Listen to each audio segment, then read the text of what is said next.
She left her phone unlocked on the kitchen island, then walked into the shower.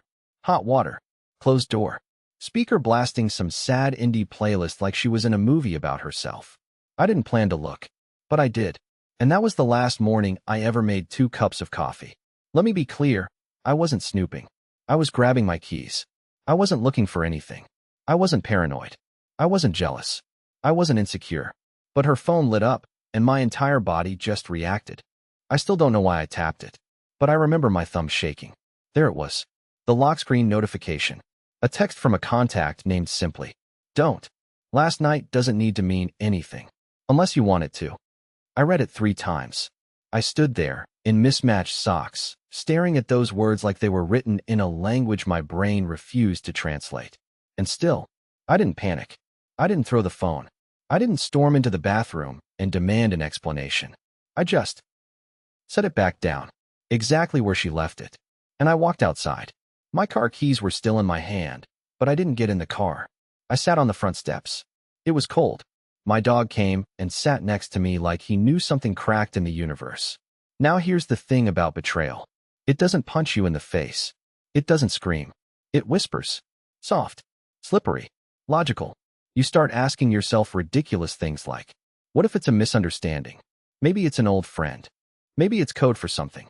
You start building these castles of denial in your head because the truth is lava and your brain is barefoot.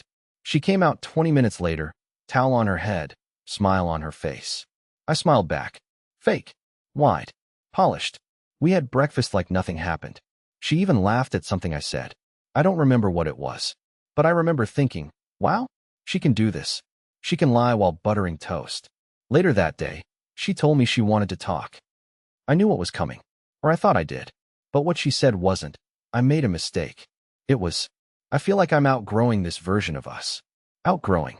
Like I was a shirt from Goodwill. I just nodded. She waited. I think she was waiting for me to say no, to cry, to beg. But instead, I stood up, walked into our bedroom, and packed her bag. She followed me. What are you doing? I handed her the bag. And I said, if you're outgrowing me, then maybe it's time to make space in the closet. She left that night. But it didn't end there. Because 3 days later, Don't sent me a message on LinkedIn. And what he told me, let's just say, she's not the only one who regrets walking out of that house. I stared at the LinkedIn message for 6 full minutes without moving. Just his name. His real name. Not Don't. Not a nickname. Not some cryptic single letter or burner account. It was Elliot Harrow. A face. A job title. An entire professional profile like this was a networking event, not the unraveling of my marriage. He had messaged me, politely, formally, like we were strangers who'd bumped carts at a grocery store. The first line was simple. Hey, I think we should talk. It's about Lena. I don't know what I expected. Maybe a confrontation, a confession, a threat, even. But what I got was organized, measured, like he'd rehearsed this. My hands were ice. I reread the message 4 more times before finally replying. Talk about what? He responded almost immediately. I didn't know she was married. Until yesterday. I felt everything in my chest collapse at once. Every organ folded in on itself. That single sentence confirmed what I'd already suspected but couldn't bear to say out loud. It was real. It happened. She had cheated.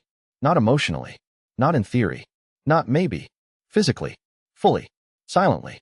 And now this man, this Elliot, was here, holding a piece of my broken reality like he didn't quite know what to do with it. He asked to meet in person. Said it would be easier that way. I told him no. He insisted. I blocked him. An hour later, I unblocked him. I needed to know. We met at a bar downtown that weekend, 2 days after Lena had officially moved out. She said she was staying with her sister. I hadn't asked. Didn't care. Or maybe I did. I just didn't want to give her the satisfaction of seeing it. Elliot was tall, clean-shaven, looked like someone who did morning yoga unironically. He stood when I arrived. Waved. Nervous. I'm not here to cause drama, he said right away. But I think you deserve to know what happened. And what almost happened. The word almost made my stomach turn. I let him talk. I didn't say much. Just listened. Turns out, they met at a work conference in Portland. Not hers, his. She wasn't even registered. She'd tagged along with a friend from some event planning agency. Just showed up. They hit it off. Drinks turned into dinner. Dinner turned into more. He thought she was single. She let him think that. It lasted 3 weeks. They slept together 4 times. The last time was the night before our anniversary. He found out she was married when she accidentally left her email open on his laptop. She'd logged into her Google account to download a file. He saw our names on a shared calendar. Rory and Lena anniversary dinner. A little pink heart emoji next to it. He confronted her. She panicked. She left. That's why she came home late. That's why she looked like she'd been running from a ghost. I asked him one question before leaving. Why are you telling me all this? He looked genuinely embarrassed. Because she told me you were controlling. That you'd trap her in the marriage. That you'd ruin her if she left. But, man, you brought her luggage to the car. I laughed. Out loud. It startled him. Then I left. When I got home that night, I opened the drawer next to the bed. Inside was her favorite notebook. The leather one I bought her 2 birthdays ago. She used to write in it every night. Lyrics. Thoughts. Dreams. I flipped through it. And what I found written on one of the pages changed everything. I don't know why I opened the notebook. Maybe I was hoping to find some kind of apology, something messy and teary, scribbled in a moment of guilt. Or maybe I was looking for proof that she wasn't a monster, just confused. Human. But what I found wasn't guilt. It was strategy. 3rd page in. No dates, no titles, just a page of bullet points written in her perfect, neat handwriting. The kind she used when she didn't want to forget anything. It said, make Rory think it's his idea. Stay calm no matter what. Tears only if necessary. Avoid confrontation before I get the apartment. Change bank password after move out. Tell Elliot I'm not ready to be public. Don't leave phone unlocked again. My chest tightened like it was folding in on itself. I read the list 5 times, hoping, begging, for it to be a joke, a character sketch, a writing prompt she forgot to tear out. But there was no escaping it. The bullet points were real, intentional, and they were about me. Us. That list wasn't from someone who made a mistake. That list was from someone who had been planning a controlled exit, like evacuating a burning building, except she was the one who lit the match. I sat on the edge of the bed for what felt like an hour, notebook in my hands, not crying, not moving, just staring at the floor like it would offer answers. My dog came and rested his head on my knee again, and I remember whispering to him. She played me, buddy. She played us both. The part that really snapped something inside me was the line, make Rory think it's his idea. She wanted me to feel like the decision to separate was mine. She wanted a clean break, no guilt, no flames. She wanted me quiet. She thought if I didn't feel betrayed, I wouldn't fight back. But now I felt nothing but heat. It took me 2 more hours to calm down. I didn't trust myself to message her that night. I didn't trust myself to call. But I did something I hadn't done in years. I opened my laptop, created a new email account under a fake name, and I started documenting everything. Why? Because something in that list, specifically the line about changing the bank password, told me she wasn't just walking away from our relationship. She was walking away with a plan. And I was not going to be left bleeding while she sailed off into the sunset like some misunderstood heroine. The next morning, I called the bank. I checked our shared savings account. It was empty. Gone. $12,400. Withdrawn in full. I didn't even feel surprised. That was the worst part. I just nodded and said, okay, like the guy on the other end of the phone was telling me the weather. Later that day, I texted Lena. Just one sentence. Let me know when you're free to talk. I found the notebook. She replied 6 hours later. I don't know what you think you found, but please don't make this uglier than it needs to be. Ugly? She drained our savings. Cheated. Lied. Manipulated. And I'm the one making it ugly? I stared at that message, feeling something inside me split into 2. There was the old me, the version who tried to fix everything, make sense of the chaos, play mediator in my own slow-motion tragedy. Then there was the new me, someone I hadn't met before, someone who wasn't interested in forgiveness. And that version of me was ready to burn the whole script. The next morning, I got a call. Unknown number. I almost didn't answer. But I did. And it wasn't Lena. It was her boss. And what he told me made it clear. Lena's story wasn't just about betrayal. It was about fraud. When I answered the call, I expected a scammer. Or maybe Elliot again. What I didn't expect was a calm, clipped voice asking, "Is this Rory Fletcher?" And then pausing in that corporate way that always precedes very bad news. I said yes, cautious. "This is Martin Escher. I'm the managing director at Lincross Group, Lena's employer." Just hearing her name attached to that job, to that polished title she liked to brag about at dinner parties, made my jaw clench. I hadn't heard it spoken aloud in days, and hearing it from him, someone on the outside, made it sound like she belonged to a world I was never really part of. I'm sorry to call you like this, but I wasn't sure who else to reach out to. Lena listed you as her emergency contact. That phrase hit strange. Emergency contact. I almost laughed. My wife had emotionally gutted me and cleaned out our savings. But sure, I'd be her emergency backup plan. Makes sense. He went on. There's been an incident. I'm not accusing anyone of anything yet, but we noticed a few discrepancies in some account work Lena was overseeing. Now he had my attention. What kind of discrepancies? I asked. He hesitated, clearly choosing his words like he was talking to a lawyer. We had an internal audit. There are some travel reimbursements and vendor contracts that don't fully line up. Some amounts were redirected to a private account that we believe may not be ours. My pulse jumped. Not because I was shocked, I think I was long past shock, but because part of me had already suspected this. Was it my name? I asked, my voice low. On the account? He paused again. No, it was hers, but the address listed was yours. I sat down. I didn't remember walking to the couch, but suddenly I was sitting there, gripping the edge of the cushion like it was going to launch me into orbit. She told us you'd separated, he continued. And she said if anyone contacted you, to keep it minimal, that you might retaliate or spin things. Of course she did. She'd built the narrative in advance, layering her escape plan with just enough fear and ambiguity to keep people guessing. But it was sloppy. She got careless. She used our home address. She never thought anyone would double-check. He asked if I'd be willing to come in, maybe look over a few documents. He sounded apologetic, but also like a man trying to protect his company from a lawsuit. I said I'd think about it. After the call, I just sat there, notebook still on the coffee table, my phone buzzing twice with messages from friends I hadn't responded to in days. I didn't answer. I didn't move. Because here's the thing. This wasn't about a broken marriage anymore. This was a pattern. Lena didn't just leave me. She used me. Every part of me. My name. My address. My trust. All of it was just currency for her exit. And now that she was gone, she was planting little landmines in the path behind her, hoping no one would follow. But I wasn't following. I was circling. And that night, something strange happened. Elliot messaged me again. I hadn't heard from him since our bar conversation. I figured he'd moved on, processed the guilt, and buried the chapter like most people do when they've been used as emotional cannon fodder. But he hadn't. His message was short. Hey, I think she's doing it again. With someone else. I stared at the screen. Another man? Already? Then he added. I only found out because she slipped. Same hotel. Same lines. I recorded part of it.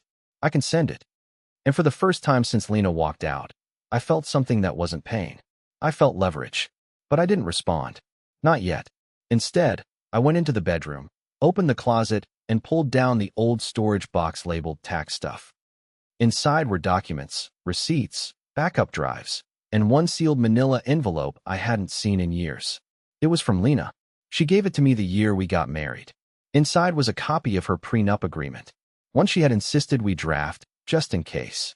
I opened it, and as I read the clause she'd forgotten about, the one about fraud nullifying asset protection, I smiled for the first time in a week.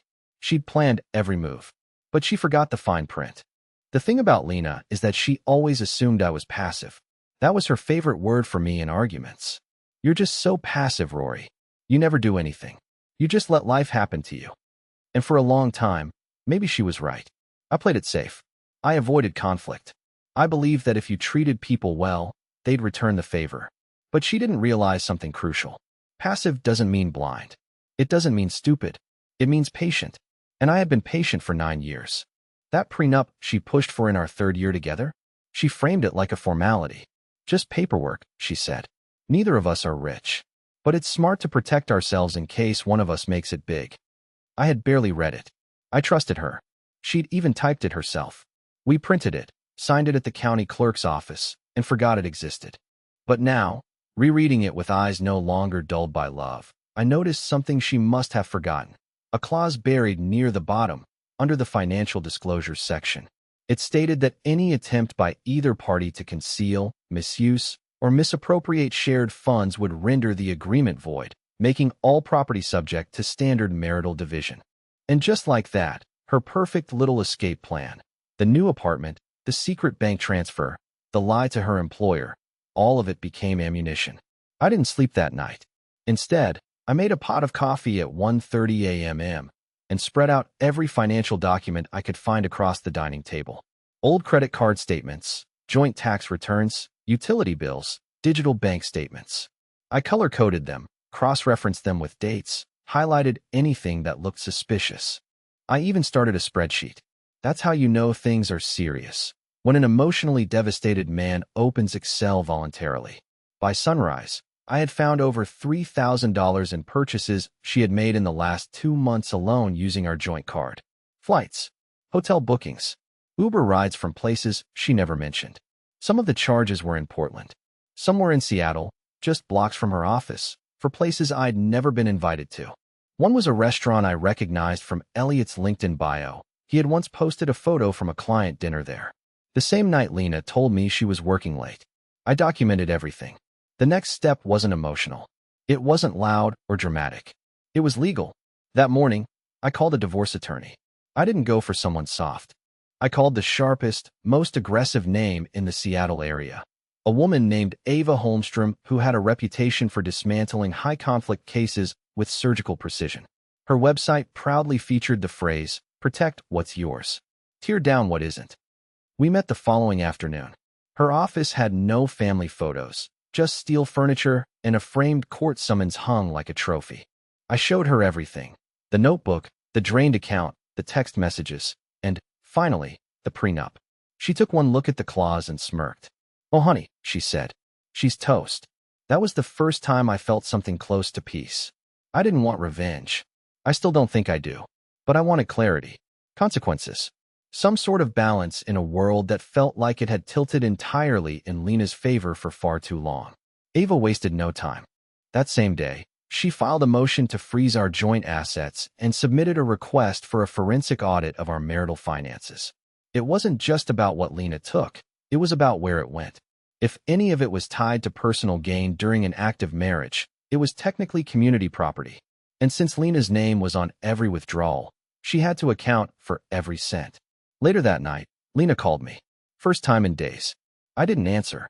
She called again, then again. On the fourth try, I picked up. I stayed silent. Her voice came through sharp, fast, already loaded with heat. "What the hell did you do, Rory?" There it was. Not guilt. Not sadness.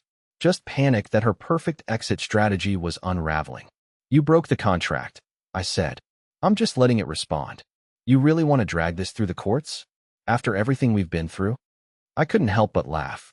"You mean after you lied, cheated, drained our savings, used my name for fraud, and tried to gaslight me into thinking it was all just emotional growth?" She went quiet. Then she tried again, softly this time. "Can we just talk? In person. One last time." I almost said no. But something in me, that old part, the one that used to need closure, said yes. We agreed to meet at a neutral spot, a park we used to walk through on Sundays.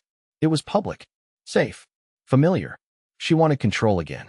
But what she didn't know, as she planned whatever speech she was rehearsing, was that I wasn't coming to listen. I was coming to watch her lie. One last time. Because this time, I was recording. She arrived 15 minutes late, just like I knew she would. Lena was always late to conversations she didn't want to have. It was her power play, her way of saying, "You wait for me. I decide when this starts." She wore a long beige coat and sunglasses, like she thought this was some kind of espionage thriller instead of a public park meeting with the man she used to share a mortgage with. She spotted me on the bench, gave a brief, unreadable expression, then walked over like she was walking into a job interview. I had already been sitting there for 20 minutes. I needed to settle the adrenaline. Under my jacket, clipped to my shirt collar, was a tiny digital recorder. I bought it 2 days earlier from a surveillance supply store in Capitol Hill, the kind of place you'd only ever enter if your life was actively falling apart. The guy behind the counter didn't even flinch when I asked which mic picked up quiet conversation best. He just nodded and handed it to me like I'd joined a club of broken men with quiet vengeance in their eyes. When Lena sat down, she crossed her legs, smoothed her coat, and looked out over the pond like she was posing for a magazine spread. I let the silence stretch. I wanted her to go first. "So," she finally said, "this is what we've become." I didn't answer. I just looked at her. She sighed, like I was being immature. "Rory, I didn't want this to get ugly. That's why I tried to do this cleanly, quietly. But you couldn't leave it alone, could you?" I turned toward her slowly. "You drained our savings, lied about work trips, used my name on documents tied to your company's internal fraud investigation, and you don't want things to get ugly?" She waved her hand like she was brushing away smoke. "It's not what you think. It wasn't planned like that." "Oh, right." I nodded. "So that notebook full of bullet points about how to manipulate me was just free writing?" Her jaw tightened. She hadn't expected me to bring that up. Not directly. "You misunderstood what that was," she said, voice lower. "It was a therapeutic exercise. My therapist told me to write things down in order to organize my thoughts. You needed bullet points to remember not to leave your phone unlocked after sleeping with another man." Silence. She blinked fast. That was always her tell. Whenever her mouth failed, her eyes started panicking. I watched her recalibrate in real time. Then came the pivot. "I didn't mean to hurt you, Rory. I was just suffocating. I needed something that felt like mine again. You stopped seeing me. You became so small, so predictable. I needed oxygen." There it was. The blame you while apologizing tactic. A classic Lena move. Set the house on fire, then hand you the lighter and say, "But you brought the gasoline." "I never stopped seeing you," I said quietly. "You just stopped being honest." She leaned in, finally dropping the calm facade. "And what? You think you're better now? Filing court motions, freezing accounts, dragging my job into this?" "I didn't drag your job into it. You used our address for a fake account tied to stolen vendor reimbursements. You're the one who dragged everything down with you." She looked away. Her composure cracked for just a second, and I saw something real beneath it. Not guilt, not regret, fear. That's when I knew she hadn't just lost control. She didn't know how to regain it. "You're not going to win this, Rory," she whispered. I leaned back, calm, steady, letting her stew in the silence. "You already lost," I said. "The day you chose to lie to someone who had never once betrayed you." She stood up abruptly. Her hands were shaking. "Be careful," she said. "You're not as innocent as you think." And with that, she turned and walked off, her boots crunching the gravel path behind her. She didn't look back. I sat there for 5 more minutes, then shut off the recorder. I didn't know if it would be useful in court, but I knew what it was: insurance. Proof.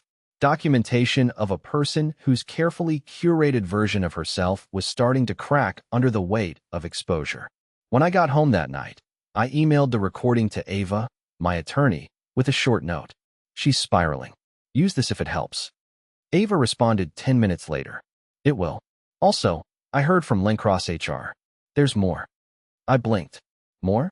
"Apparently, she listed your SSN on a housing application, one she submitted last week, with a forged joint signature." I stared at that sentence, heart pounding. This wasn't just manipulation.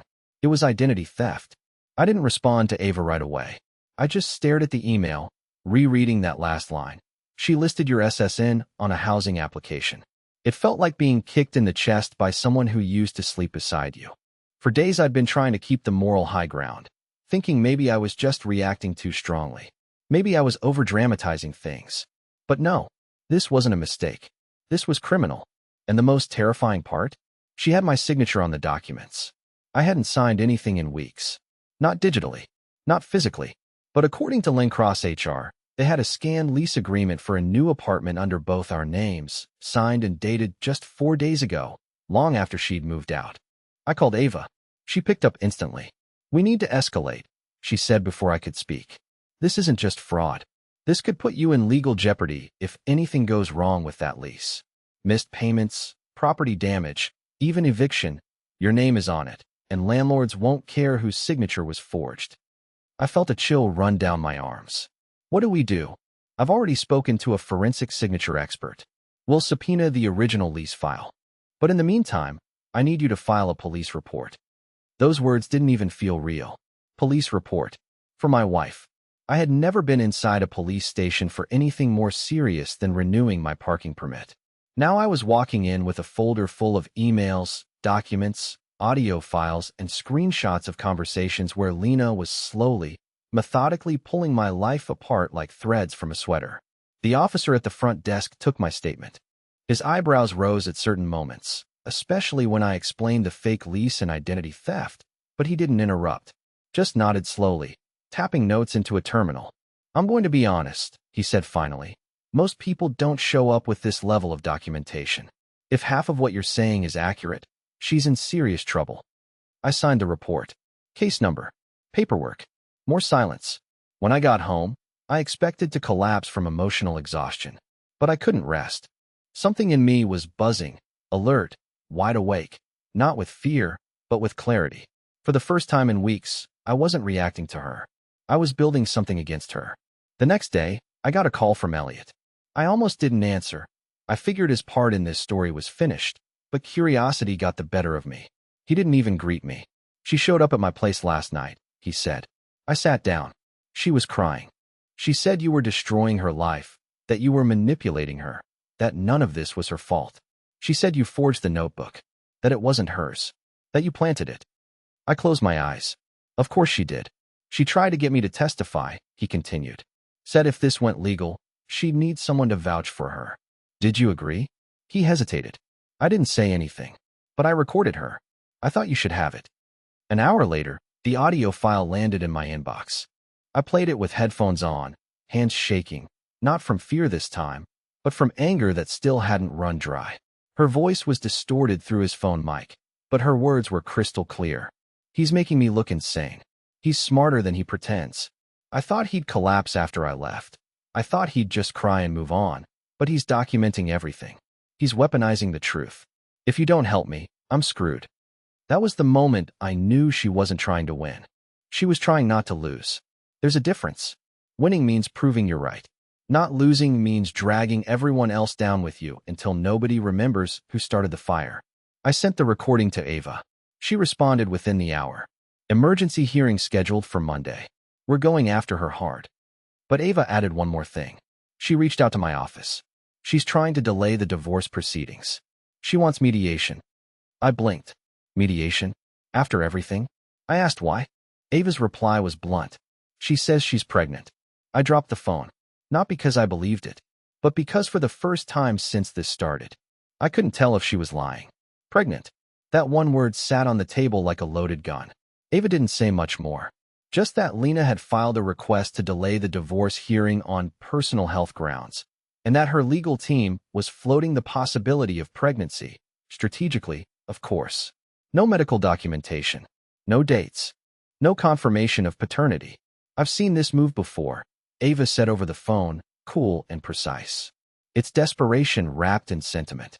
Still, the seed was planted, and it burrowed into my brain for days.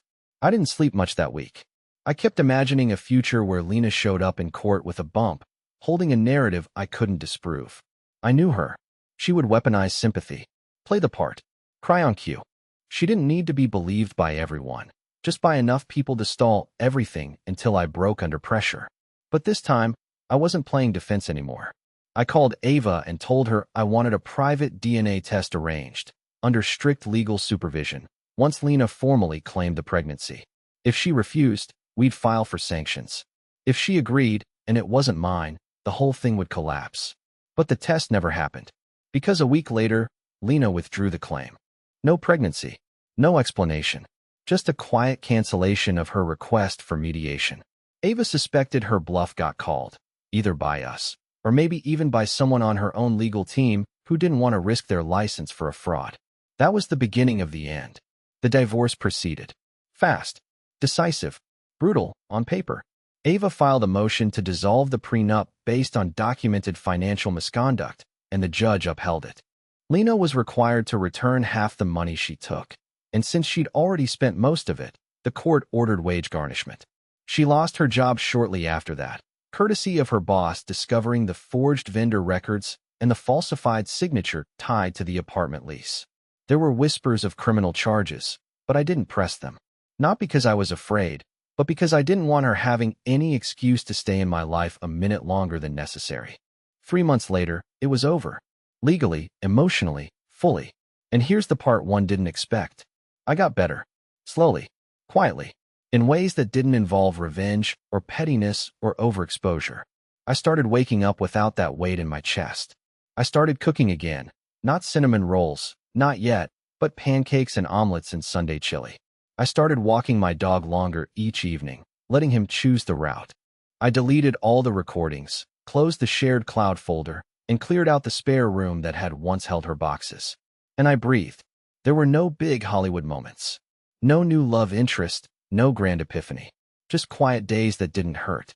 Nights that didn't echo with her voice. Silence that felt like mine again. Last week, I got a letter from her. Handwritten.